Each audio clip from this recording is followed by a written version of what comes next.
আরব বিশ্বের কথা ভাবলেই কি অদ্ভুত একটা ছবি চোখের সামনে আসে, তাই না? একদিকে ভাবুন অফুরন্ত তেল, ঝলমলে শহর, হাজার হাজার বছরের পুরনো এক সভ্যতা।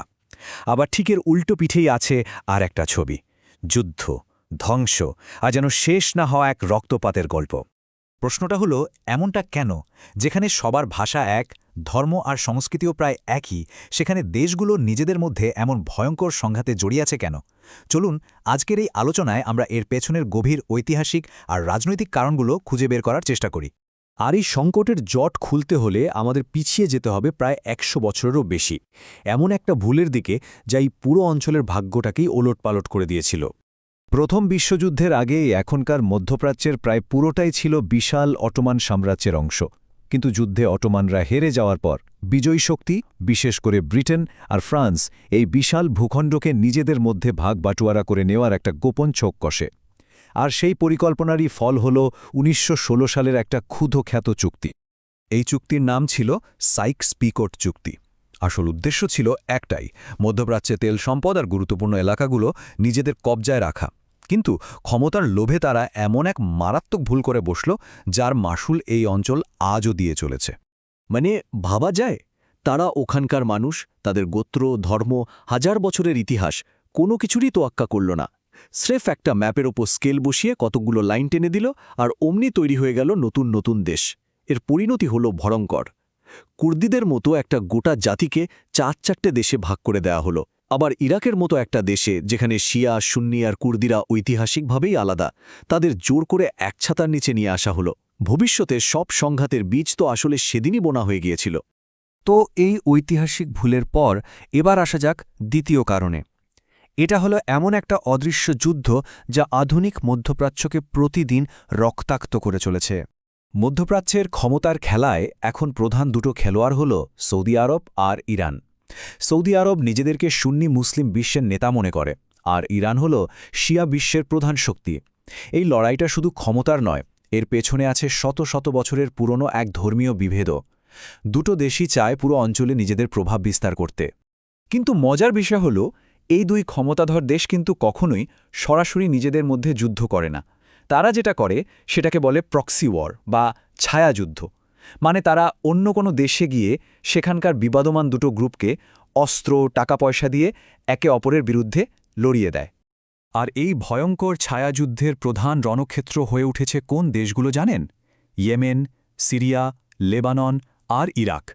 এই দেশগুলোর গৃহযুদ্ধের আগুনকে আরও উস্কে দেওয়ার পেছনে সৌদি আরব আর ইরানের এই লড়াই সরাসরি দায়ী। আর এর সবচেয়ে নির্মম মূল্যটা দিচ্ছে ওখানকার লক্ষ লক্ষ সাধারণ মানুষ।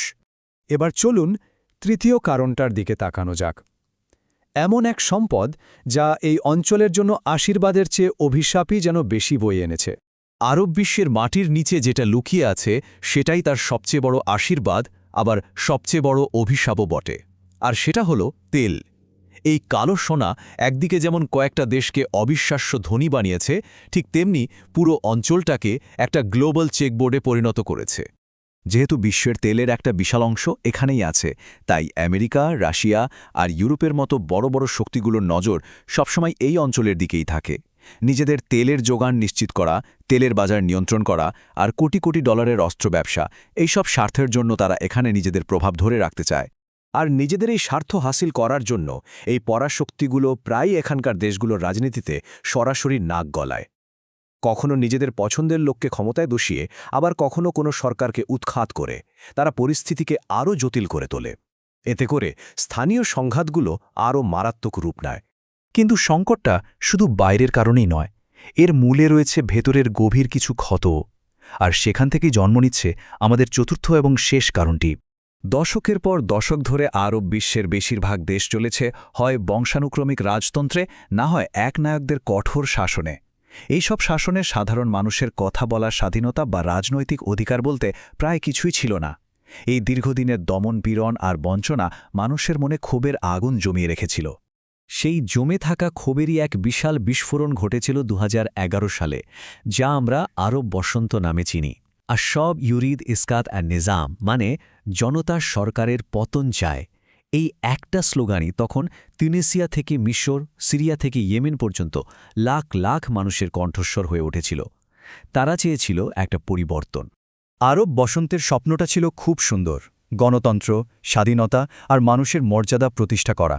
কিন্তু খুব তাড়াতাড়ি সেই স্বপ্ন একটা দুঃস্বপ্নে পরিণত হল। টিউনিশিয়ার মতো একটা দেশ ছাড়া বেশিরভাগ জায়গাতেই গণতন্ত্রের বদলে নেমে এলো আরও ভয়ঙ্কর গৃহযুদ্ধ, চরম বিশৃঙ্খলা আর অস্থিতিশীলতা। এর সবচেয়ে করুণ উদাহরণ হল আজকের সিরিয়া আর লিবিয়া। তাহলে সব মিলিয়ে আমরা কি দেখতে পাচ্ছি? আরব বিশ্বের এই সংকট আসলে কোনো একটা কারণে হয়নি, এটা বরং 4টা শক্তিশালী উপাদানের এক জটিল মিশ্রণ। 100 বছরের পুরনো একটা ঐতিহাসিক ভুল, ধর্মের আড়ালে চলা ক্ষমতার লড়াই, তেলের অভিশাপ আর মুক্তির স্বপ্ন থেকে জন্ম নেওয়া বিশৃঙ্খলা। এই জটিল পরিস্থিতি থেকে বের হওয়ার পথটা তাহলে কি? ইতিহাস, ধর্ম, সম্পদ আর রাজনীতির এই কঠিন প্যাচের মধ্যে শান্তির পথে আসল বাধাটা ঠিক কোথায়? এর উত্তর হয়তো সহজ নয়, আর তা খুঁজে বের করার দায়িত্বটা শুধু রাজনীতিদের নয়, আমাদের সবার। এই জটিল সমীকরণটা বুঝতে পারাটাই হয়তো শান্তির পথে এগোনোর প্রথম ধাপ।